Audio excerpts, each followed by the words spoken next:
জি, আসসালামু আলাইকুম। আপনাকে এবং আপনার দর্শকদেরকে জানাই রক্তিম শুভেচ্ছা এবং অভিনন্দন। যে এই যে আইনি বিষয়ে কি পরিবর্তন হয়েছে এবার বর্তমান সরকারের সংস্কার কমিশনে, এই বিষয়ে যদি কিছু তুলে ধরতেন। জি জি, এই বর্তমান সরকারের আইনি বিষয়ে অনেক কিছু পরিবর্তন আনার তারা চেষ্টা করছে।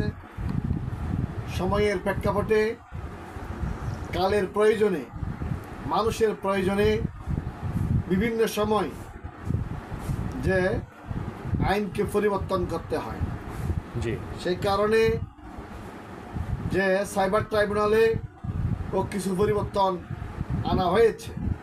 যে সাংবাদিকদের উপরে বিভিন্ন সময় নির্যাতন হয়, বিভিন্ন লেখালেখি করলে তাদের বিরুদ্ধে মামলা হয়, কিন্তু এই আইনগুলোতে 25, 26, 27 মানুষের মানহানি করলে বা সাইবার ট্রাইব্যুনালে ডিজিটাল ডিভাইসে যদি আপনি কারো মানহানি করেন, ইচ্ছাকৃতভাবে কারো ক্ষতি করার উদ্দেশ্যে কোনো সংবাদ প্রচার করেন, পোস্ট প্রচার করেন, কিংবা মেসেঞ্জারে, হোয়াটসঅ্যাপে কোনো খারাপ মন্তব্য করেন, তাহলে আপনার বিরুদ্ধে মামলা হবে। এটা সাইবার ট্রাইব্যুনাল ডিজিটাল সিকিউরিটি আইনটাকে সংশোধন করে নতুন সাইবার সুরক্ষা আইন 2025 করা হয়েছে। এভাবে আমাদের সিআরপিসিতেও সংশোধন করা হয়েছে, সিপিসিতেও কিছু সংশোধন আনা হয়েছে, ভূমি আইনেও সংশোধন আনা হয়েছে। আপনি যে বললেন যে বিভিন্ন জায়গায় যে সাংবাদিকরা নির্যাতিত হচ্ছে সংবাদ সংগ্রহ করতে গেলে, অথচ সাংবাদিকরা হলো জাতির দর্পণ, সংবাদপত্র জাতির দর্পণ। সুতরাং সাংবাদিকরা জনগণকে জানানোর উদ্দেশ্যে, জনগণকে বোঝানোর উদ্দেশ্যে তারা সংবাদ প্রচার করে।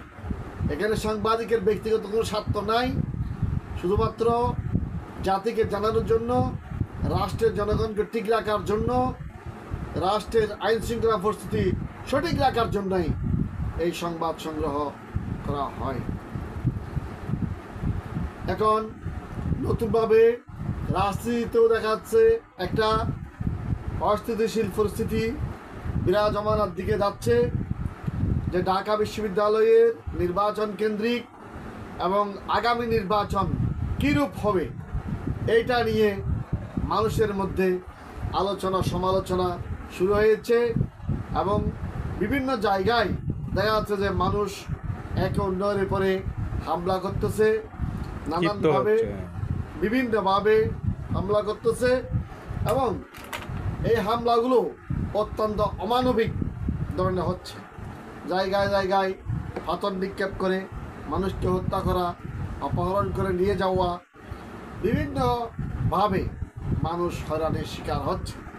এখন এদেশে 18-20 কোটি মানুষ আছে, মানুষের তুলনায় আইন শৃঙ্খলা রক্ষাকারী বাহিনীর সদস্য সংখ্যা আমাদের দেশে কম।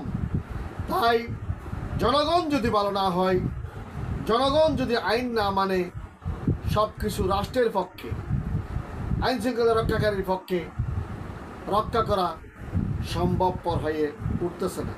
তাই আমার অনুরোধ রইল, এদেশের সকল জনগণ আইন মেনে চলবেন, প্রচলিত আইনকে শ্রদ্ধা করবেন, কেউ কারো মানহানি করবেন না, কারো স্বার্থ অন্যায়ভাবে গ্রাস করবেন না, অন্যায়ভাবে কাউকে হত্যা করবেন না, আইন নিজের হাতে তুলে নেবেন না।